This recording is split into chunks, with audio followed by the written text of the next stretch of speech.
welcome to this explainer. Today we're unpacking the monumental 50-plus-year legacy of the late, great Hal Williams. Honestly, if you've watched American television or film literally any time in the last half-century, you absolutely know his face. You know that grounded, steady energy he brought to every single role.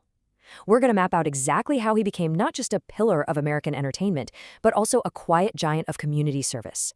Okay, let's dive into this with a piece of brilliantly grounded advice that Williams often handed out to aspiring actors. He told them, get a degree in something totally unrelated to acting, warning them that the so-called overnight sensation takes, well, about 25 years.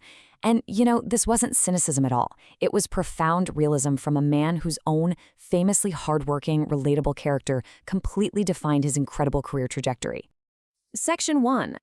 A Hollywood patriarch passes, remembering Hal Williams. He recently passed away on July 15, 2026, at the age of 91 in Rancho Mirage, California, leaving behind a beautiful legacy and family, including 3 children, 3 grandchildren, and 3 great-grandchildren. Section 2. From Ohio to Hollywood, the working actor's arc begins. To really appreciate his heights, we have to strip away the Hollywood glamour and look at where this Columbus, Ohio native started, which was in local community theater. And he wasn't just handed a script right out of the gate. While harboring these big ambitions, Williams worked incredibly demanding, real-world jobs to make ends meet.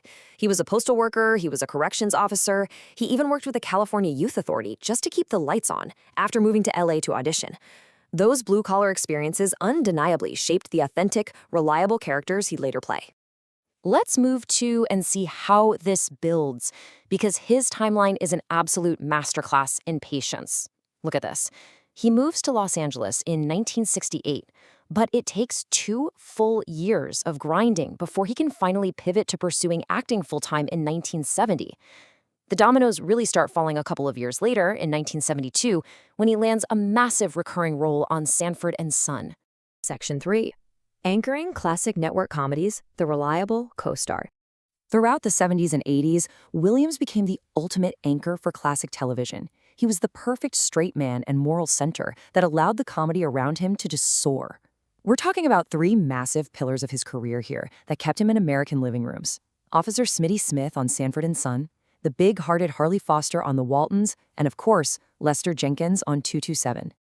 Let's zoom in on Sanford and Son for a second, because his comedic chemistry with actor Howard Platt was legendary. Across 22 episodes, they played a law enforcement duo with this brilliant running gag. Platt's character, Officer Hoppy Hopkins, would overcomplicate the most basic situations using this dense, institutional police jargon. Williams's character, Smitty, would then step in and dryly translate these convoluted reports into plain-spoken, everyday language. It hit the nail on the head every single time.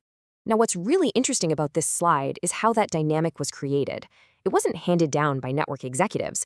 Actually, it emerged totally organically during early script read-throughs. The creative team loved it so much that whenever a script felt a little thin, producers would literally instruct Williams and Platt to take a 2-hour break and invent a brand new comedic translation exchange on their own. I mean, that is a massive testament to his raw comedic talent. Then came 227, 116.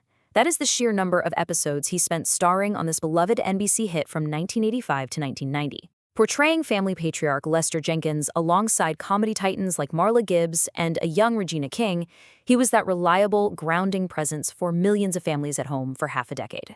Section 4. The big screen transition, beyond the sitcom. But Williams was never confined to just the sitcom stage. Whenever a director needed a figure of authority, warmth, or true gravity, he was the guy they called. His resume is staggering. He leveraged those early life experiences to play a detective in Clint Eastwood's The Rookie, played the grandfather in Guess Who, and showed up in the drama Flight. Astoundingly, his career stretched right into his 90s. In fact, his final television appearances were in 2024 and 2025 on the recent CBS reboot of Matlock. We also have to highlight a truly unique career milestone here with Private Benjamin. In 1980, he starred as Drill Sergeant L.C. Ross alongside Goldie Hawn in this absolute box office smash. His performance was so undeniable, so perfectly calibrated, that when the movie was adapted into an Emmy and Golden Globe-winning television series, they brought Williams right back to reprise the exact same role. That is a seriously rare feat in Hollywood. Section 5. A legacy of giving back. Hal Williams' real-world impact. So the crucial point is, as much as we celebrate his on-screen triumphs, his deep, grounded, and often overlooked community advocacy is just as impressive as his IMDb page. He profoundly understood the assignment of giving back.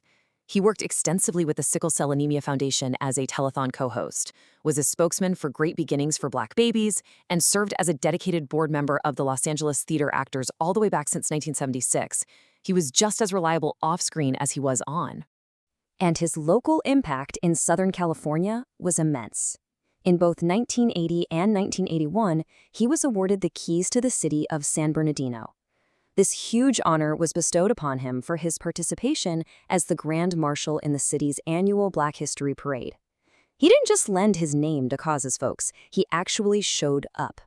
Naturally, his peers clearly recognized the depth of his talent and his character. At the 18th Annual NAACP Image Awards, his acting abilities received the highest tribute when he took home the Best Supporting Actor award for his powerful role in James Baldwin's play, The Amen Corner. And this brilliantly illustrates the true measure of the man. He was honored with the Drum Major Award by the Southern Christian Leadership Conference. Presented annually during the celebration of Dr. Martin Luther King Jr.'s birthday, this wasn't an award for hitting his marks on a soundstage. No, it was awarded for his outstanding performance in his real-world work towards peace and justice. That carries a profound weight. So, as we look at the totality of Hal Williams' life, we're left with a really powerful question. How does a steady, reliable presence in entertainment, combined with a lifetime of quiet, dedicated community service, shape our cultural memory? Hal Williams showed us that the 25-year overnight success is built on a foundation of humility, hard work, and deep humanity. It's an unforgettable legacy that will undoubtedly continue to inspire us. Thank you so much for joining me for this explainer, and keep learning.